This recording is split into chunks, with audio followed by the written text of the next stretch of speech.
Hello friends, Ram Ram. कैसे हो आप सभी? उम्मीद करता हूं कि आप लोग अच्छे होंगे। आज मैं बात करने वाला हूं आईटीबीपी जो जॉब है उसका जॉब प्रोफाइल क्या है, क्या उसमें योग्यता होती है, ड्यूटी कैसा है, छुट्टी कितना है, फैमिली लाइफ, फैमिली के साथ रहने का मौका कितना मिलता है, और इसमें सैलरी, रिस्क अलाउंस और प्रमोशन और क्या क्या फैसिलिटी है। इन सारे टॉपिक को लेकर एक वीडियो लाया हूं, तो वीडियो को स्किप ना करें और वीडियो के लास्ट तक बने रहे ताकि आपको आईटीबीपी जो कांस्टेबल पद होते हैं उसका सारा डाउट क्लियर हो सके, सारा जानकारी आपको मिल सके, क्या उसमें कमी बेसी है, क्या वो आपके जो आपके लायक है या नहीं है, आप उसमें जाना जो चाहते हैं वो सही है या गलत है, तो उसके बारे में आपको संपूर्ण जानकारी मिल सके। तो वीडियो शुरू करते हैं। इसमें सबसे पहले योग्यता क्या होनी चाहिए। इसमें अगर आप जाना चाहते हैं तो आपके पास क्या क्वालिफिकेशन होना चाहिए।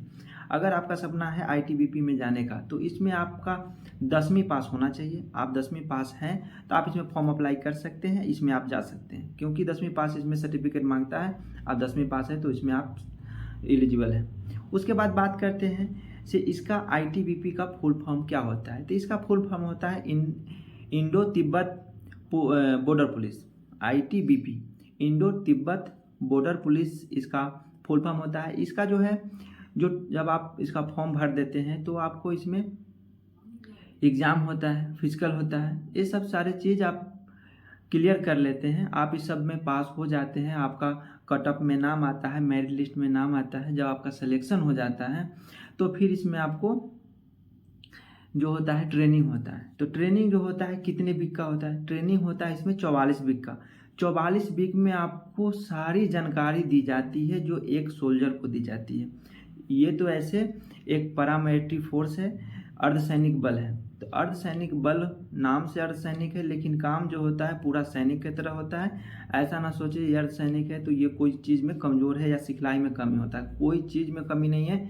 अगर इसका ये जो है आईटीबीपी वो तिब्बत पर अपना सेवा देता है, एक बॉर्डर चाइना बॉर्डर पे अपना ड्यूटी करता है, लेह लद्दाख जैसा जगह पे ये ड्यूटी करता है, तो कोई किसी से कम नहीं है, कोई भी फोर्स अपने जगह पे बेस्ट है। तो इसका जो ट्रेनिंग होता है 44 वीक का होता है और उसमें आपको रनिंग कराया जाता है। आपको हर एक इवेंट जैसे कि ऑप्टिकल कराया जाता है, चाहे वो रस्सा हो, चाहे आपका दीवार कूदना हो, या फिर आपको बैंड, स्टेज, बीम, हर एक चीज़ आपको ऐसे तैयार कर दिया जाता है कि आप कहीं भी किसी भी परिस्थिति में आप रह करके आप लड़ाई कर सकते हैं। आप अपने देश के लिए अपना जो पूरा जो सिखलाई है वो यूज कर सकते हैं। तो ये होता है इसका ट्रेनिंग। 44 वीक का ट्रेनिंग इतना आसान नहीं होता है। जो 44 वीक का ट्रेनिंग कर लिया उसको कहीं भी कोई भी परिस्थिति में दिक्कत का सामना नहीं करना पड़ता है। उसके बाद आता है इसमें ट्रेनिंग टाइम में आपको छुट्टी मिलेगा कि नहीं। तो इसमें ट्रेनिंग टाइम में आपका मिड टर्म ब्रेक मिलता है, जो एक बार बीच में रिफ्रेश होने के लिए अपने परिवार से, माँ बाप से, पत्नी से, बच्चा से मिलने के लिए आपको मौका मिलता है। 14 दिन का आपको छुट्टी मिलेगा। 14 दिन का छुट्टी आपको मिलता है ट्रेनिंग के बीच में। उसके बाद फिर आपका ट्रेनिंग लास्ट खत्म होता है, आपका कसम परेड कराया जाता है, उसके बाद फिर आपका बटालियन में भेजा जाता है। तो ये हो गया इसका जो भी प्रोसेस है ट्रेनिंग में कैसे क्या होता है। तो सारी चीज़ का जानकारी मैं उतना डीपली नहीं बता सकता हूँ से क्या क्या ट्रेनिंग में क्या क्या चीज़ बताया जाता है, जैसे हथियारों के बारे में, तो इसमें डीपली नहीं बताऊँगा। आप जब ट्रेनिंग में जाएंगे तो आपको पूरा जानकारी मिल सकता है, पूरा जानकारी मिल जाएगा। उसके बाद बात करते हैं इसमें सैलरी कितना होता है। तो सैलरी जो होता है ट्रेनिंग पीरियड में, ट्रेनिंग टाइम में बहुत सारे अलाउंस नहीं दिए जाते हैं, क्योंकि उसमें जो होता है बहुत सारे आप जैसे रिस्क अलाउंस है तो वहाँ पे ट्रेनिंग के समय रिस्क तो रहता नहीं है, तो रिस्क अलाउंस नहीं दिया जाता है। तो उसमें जो नॉर्मल दिया था राशन मनी ऐसे कुछ दिया जाता है। तो आपका सैलरी कितना होगा? बेसिक पे जो होता है 21,700 से शुरू होती है, और जो सैलरी बनती है 30 से 32,000 सैलरी बनती है ट्रेनिंग टाइम। क्योंकि ट्रेनिंग टाइम चाहे वो बीएसएफ हो, सीआरपीएफ हो, आईटीबीपी हो, एसएसबी हो, सीआईएसएफ हो, कोई भी हो, ट्रेनिंग टाइम सभी का सैलरी सेम होती है। ट्रेनिंग के बाद जो सैलरी बढ़ती है सबका अलग अलग होती है। जैसे कि आईटीबीपी हो गया तो इसका सैलरी काफ़ी ज़्यादा बढ़ती है, क्योंकि इसमें रिस्क अलाउंस जो है बहुत ही ज़्यादा होती है। तो सैलरी अदर जो भी बल है अर्धसैनिक में वो सबसे ज़्यादा सीआरपीएफ को छोड़कर सभी से ज़्यादा इसमें आईटीबीपी में सैलरी होती है, क्योंकि इसमें रिस्क ज़्यादा होता है। तो रिस्क अलाउंस जो सैलरी में इफेक्ट कौन सा डालता है अलाउंस, तो रिस्क अलाउंस इफेक्ट डालता है सैलरी में, क्योंकि जितना ज़्यादा रिस्क अलाउंस मिलता है सैलरी उतना ज़्यादा बढ़ती है। तो इसका सैलरी जब आप ट्रेनिंग ख़त्म कर लेते हैं, आप बटालियन में चले जाते हैं, तो वहाँ पे आपका सैलरी जो नॉर्मल है 45,000 प्लस सैलरी आपका बनेगी, उससे कम नहीं होने वाली है। जो नॉर्मल सैलरी है शुरुआती में, जैसे जैसे साल आपका सर्विस बढ़ते रहेगा वैसे वैसे इसमें जो सैलरी होता है वो बढ़ते रहते हैं। तो ये हो गया इसमें ट्रेनिंग के टाइम कम, और ट्रेनिंग के बाद जब ख़त्म होता है सैलरी अच्छी खासी हो जाती है। उसके बाद बात करते हैं ड्यूटी की, कि जो ITBP कांस्टेबल होते हैं उसका क्या क्या ड्यूटी होती है। तो इसमें जो ड्यूटी होती है वो इसका लोकेशन के ऊपर, जैसे कहाँ पे आपका पोस्टिंग हुआ है उस हिसाब से ड्यूटी होती है। हर जगह आपको बर्फीला जगह नहीं मिलेगा, बहुत जगह सिटी भी मिलेगा, जैसे दिल्ली हो गया, बहुत ऐसे जगह है जहाँ पे सिटी में ड्यूटी करना होगा, बहुत ऐसे जगह होते हैं जहाँ पे बॉर्डर पे ड्यूटी करना होता है, बहुत बर्फीले जगह पे ड्यूटी करना होता है। तो ये नहीं बोल सकते हैं कि इसका जो भी पोस्टिंग होता है बर्फीले जगह पर होता है, ऐसा नहीं होता है। हर एक जगह पर अलग अलग एरिया होते हैं, अलग अलग एरिया में जा के अपना ड्यूटी करना होता है। लेकिन इसमें जो होता है बर्फीली जगहों पर ज़्यादातर ड्यूटी होती है। उसके बाद इसमें चाइना बॉर्डर पे अपना ड्यूटी करना होता है। ज़्यादातर जो ड्यूटी होता है चाइना, मान लो अधिकतर जो ड्यूटी होता है चाइना बॉर्डर पे ड्यूटी करना होता है। इसका जो होता है फिक्स मोर्चा भी होती है, क्योंकि ये फिक्स मोर्चा बने होते हैं कैंप में, चाहे बॉर्डर से जो सटे भाग होते हैं वहाँ पे मोर्चे बने होते हैं, वहाँ पे रह करके मोर्चा में खड़ा होकर के अपना जो इलाका है उसको देखना होता है, उसको कवर करना होता है, से कोई दुश्मन मेरे इलाके में ना आ जाए। तो ये इसका ड्यूटी होता है। उसके बाद इसके साथ साथ जो होता है आंतरिक सुरक्षा का भी ड्यूटी करती है। जैसे इलेक्शन का ड्यूटी होता है, उसमें ITBP आती है। ITBP का काम होता है शांति नियंत्रण का भी काम जो होता है ITBP करता है। बॉर्डर सुरक्षा के साथ साथ आंतरिक सुरक्षा का भी काम ITBP का होता है। ये होता है ITBP। ITBP ऐसा नहीं है सिर्फ बॉर्डर का सुरक्षा करता है, जैसे BSF है बॉर्डर सिक्योरिटी फोर्स, तो BSF भी बॉर्डर सिक्योरिटी के साथ साथ आंतरिक सुरक्षा का भी काम करता है। कोई भी हो अर्धसैनिक बल, वो आंतरिक सुरक्षा के लिए ही बना है। भले ही वो बॉर्डर के लिए ड्यूटी करता है, जैसे BSF हो गया, SSB हो गया, ये ITBP हो गया, तो बॉर्डर के साथ साथ आंतरिक सुरक्षा भी करती है।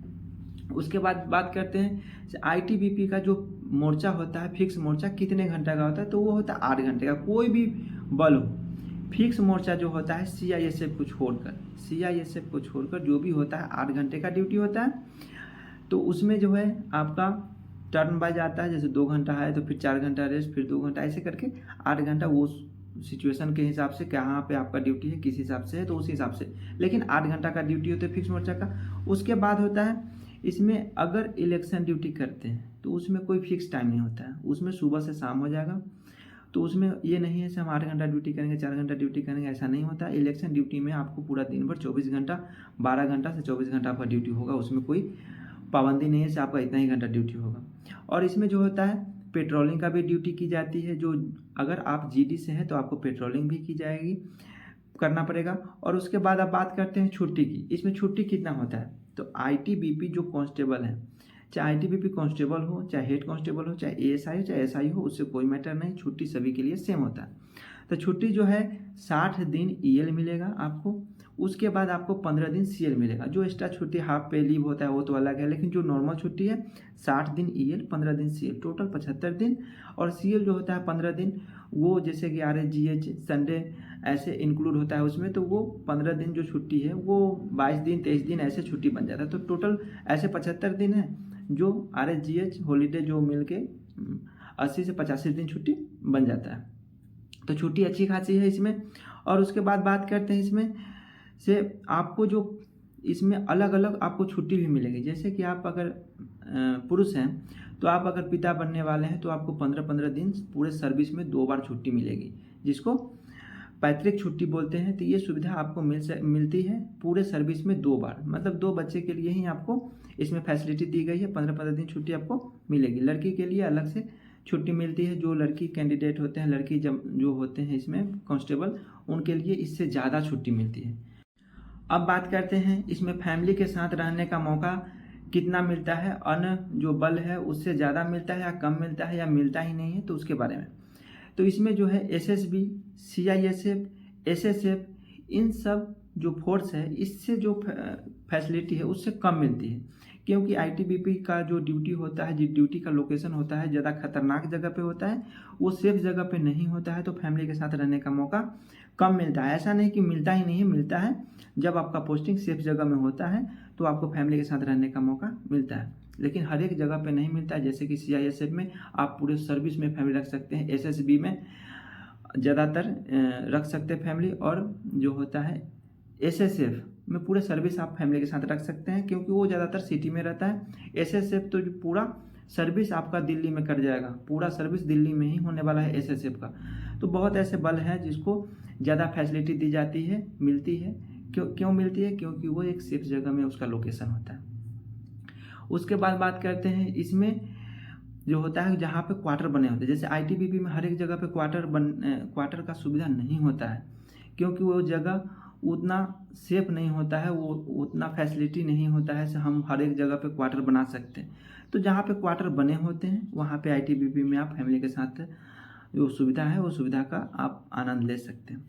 अपने फैमिली के साथ, अपने बच्चे के साथ, अपने पूरे परिवार के साथ रहने का मौका आप ले सकते हैं, लेकिन पूरे सर्विस में नहीं, कभी कभी। अब बात करते हैं इसमें जो रिक्स अलाउंस मिलता है ITBP में, जो कांस्टेबल या कोई भी पद हो उसका जो रिक्स अलाउंस होता है कितना कितना मिलता है। तो इसमें जो हाईएस्ट रिक्स अलाउंस है वो है 21,625, ये होता है इसका रिक्स अलाउंस। और इससे भी कम है, कहीं कहीं बहुत ऐसा जगह है जहाँ पे 12,500 रिक्स अलाउंस है, कहीं कहीं 7,500, मतलब 7,500 रिक्स अलाउंस। जैसा एरिया वैसा रिक्स अलाउंस मिलता है, तो उसी से जो भी सैलरी मिलती है उसमें इफेक्ट पड़ता है।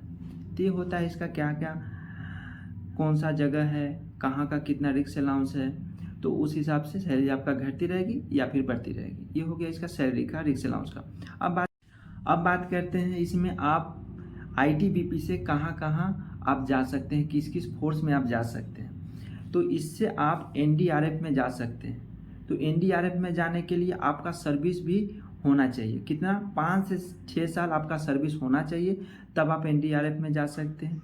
आप फिर NSG में जा सकते हैं, उसके बाद आप SPG में जा सकते हैं। ऐसा बहुत सारे फोर्स हैं जिसमें आप इससे आप दूसरे फोर्स में जा सकते हैं। तो उसके लिए आपको टेस्ट देना पड़ता है, उसके लिए आपको फिजिकल करके देना पड़ता है, तब जाके उसमें आप चयनित होते हैं, उसमें चुने जाते हैं, बेस्ट परफॉर्मेंस देते हैं, तब जाके उसमें आप जा सकते हैं। तो इसके लिए आपको सर्विस होना चाहिए 5 से 6 साल, तभी आप उसमें जाने का मौका मिल सकता है। तो इसमें आप ITBP में रहकर भी आप दूसरे फोर्स में भी जा सकते हैं। फिर जितना साल का उसमें टर्नओवर रहता है उसके बाद फिर ITBP में आपको आना पड़ता है।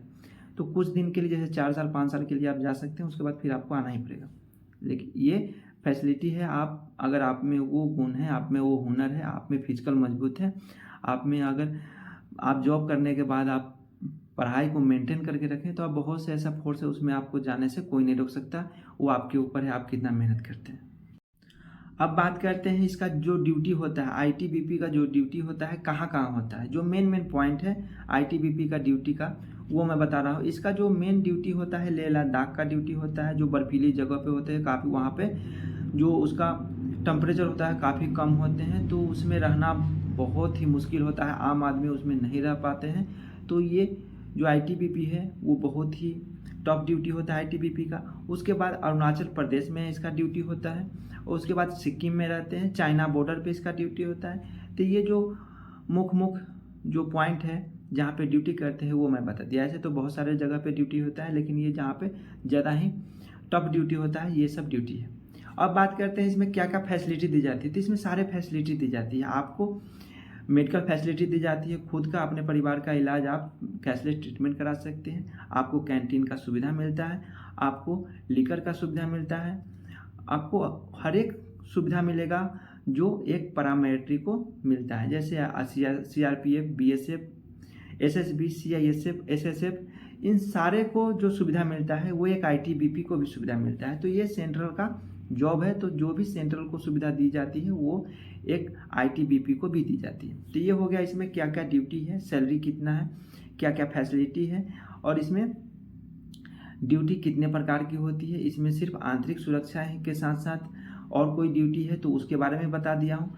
तो वीडियो कैसा लगा कमेंट में ज़रूर बताइए। वीडियो अच्छा लगे तो वीडियो को लाइक करें, चैनल पे नए हैं तो चैनल को ज़रूर सब्सक्राइब करें, वीडियो को ज़्यादा से ज़्यादा शेयर करें, और फिर मिलते हैं नेक्स्ट वीडियो में नए वीडियो के साथ। तब तक के लिए जय हिंद, जय भारत।